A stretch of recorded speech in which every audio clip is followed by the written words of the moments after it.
À la boulangerie-pâtisserie. Madame? Bonjour madame, je voudrais un croissant au beurre, 2 pains au chocolat et une brioche au sucre s'il vous plaît. Oui, madame. Et avec ceci? Je vais prendre aussi une tarte pour 6 personnes. Qu'est-ce que vous préférez comme tarte?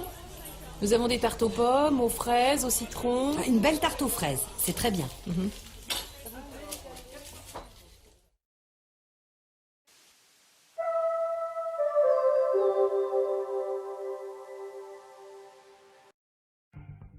Un été à Londres.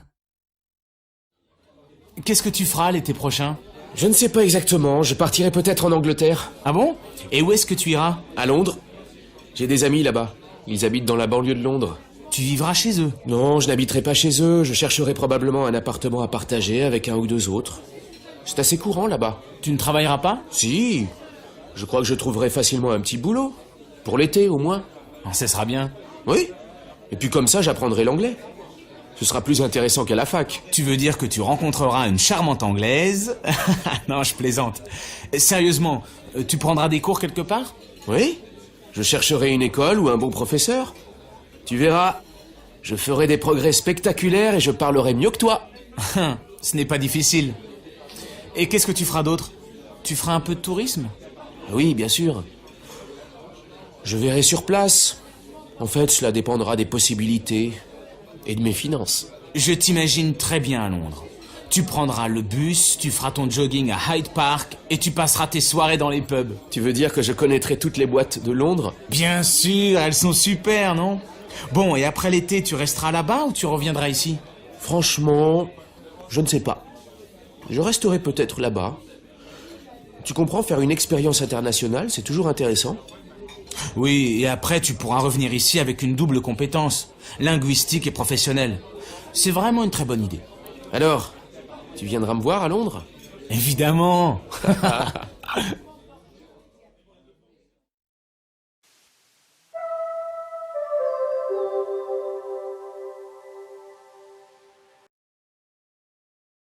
Avant une réunion délicate. Tu penses que Jean-Marc viendra? Oui, j'espère qu'il viendra. S'il ne vient pas, nous ne pourrons pas prendre de décision. Mais il sera en retard, comme d'habitude. Eh bien, on l'attendra. Tu crois qu'il sera pour notre projet? Non, je ne pense pas. Il sera probablement contre. Il dira que nous n'avons pas assez réfléchi. Tu verras. Et Philippe? Il sera là? Oui, il sera là. Il sera contre notre projet, lui aussi. Je ne crois pas. Si nous sommes suffisamment clairs et fermes, il ne sera pas contre. En tout cas, il sera intéressé. Alors comment est-ce que nous présenterons les choses? On pourra commencer par les résultats du trimestre. Tout le monde posera des questions. Cela prendra au moins 1 heure. Après, nous ferons une petite pause pour le café. Et enfin, nous présenterons notre projet. Si Jean-Marc dit que notre travail est trop superficiel, je demanderai à Philippe son opinion. Je connais Philippe, il restera très calme. Il nous posera des questions simples et intelligentes. Pour les questions techniques, si tu veux, je pourrais répondre. Bonne idée. Quand tu parleras, cela impressionnera Jean-Marc, parce que tu connais parfaitement ton sujet. Oui, mais si Jean-Marc refuse vraiment... À ce moment-là, je demanderai à Grégoire de venir. S'il est là, tout le monde l'écoutera, et Jean-Marc fera comme tout le monde. Je vois. Et quand tout le monde sera d'accord, nous sortirons le champagne. Enfin, j'espère que tout ira bien. Je suis un peu inquiet quand même. Mais non, tu verras, tout se passera bien.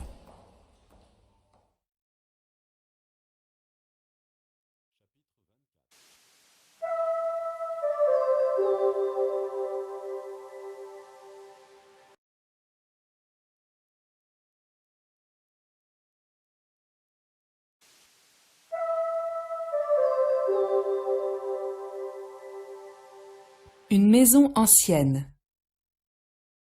Bonjour monsieur, j'ai une question à propos de la grande maison ancienne à l'entrée du village. Est-ce qu'elle est déjà vendue? Non, monsieur, elle n'est pas encore vendue. Est-ce que vous pouvez me donner quelques renseignements sur la maison? Bien sûr, monsieur. Cette maison a une histoire très intéressante. Ah bon? Pourquoi? D'abord, elle est située sur un terrain très ancien. Des vestiges romains ont été trouvés à côté. Ils sont exposés au musée, vous pourrez les voir si vous voulez. Quand est-ce que la maison a été construite? Elle a été construite en 1780 par un fermier de la région, puis elle a été vendue au début du XIXe siècle à des Parisiens. Ensuite, elle a été occupée par un général de Napoléon, après Waterloo. Un général de Napoléon? Eh oui. Mais après sa mort en 1869, la maison a été revendue à un médecin. À ce moment-là, elle a été agrandie et rénovée. Vous voyez, la partie nord date de cette période. La maison est restée dans la même famille? Oui, pendant très longtemps, jusqu'en 1948. Ensuite, elle a été revendue et transformée en auberge dans les années 1950. Des photos de cette époque sont exposées au musée aussi. Je dois absolument visiter ce musée. L'auberge a fermé et maintenant la maison est à vendre. Est-ce que des travaux ont été faits depuis que l'auberge a fermé? Beaucoup de travaux ont été effectués, en effet. Le toit a été refait et la maison a été repeinte à l'extérieur. Par contre, les pièces n'ont pas été rénovées. Est-ce qu'il y a un jardin? Oui, il y a un grand jardin. Mais malheureusement, il n'a pas été entretenu. Il a été complètement abandonné, alors c'est un peu la jungle, vous voyez. Alors, vous voulez visiter la maison? Ah oui, oui, avec plaisir.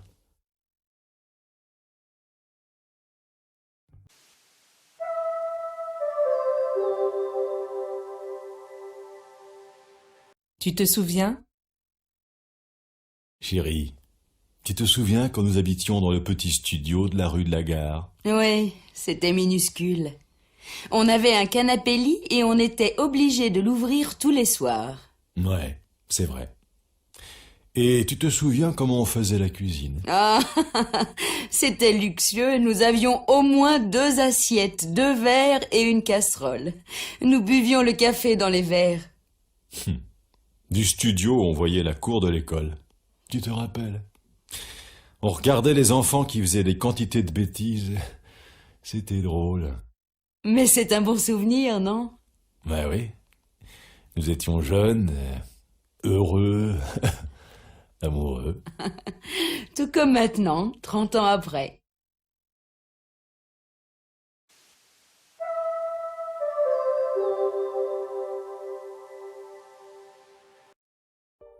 Avant, c'était différent? Mamie, tu avais un téléphone mobile quand tu étais petite? Un téléphone mobile? Mon chéri, je n'avais pas de téléphone du tout. Tu n'avais pas de téléphone? Et non. Mes parents habitaient dans un petit village et c'était courant à l'époque. Mais comment c'était possible? Les gens n'avaient pas la même vie que maintenant.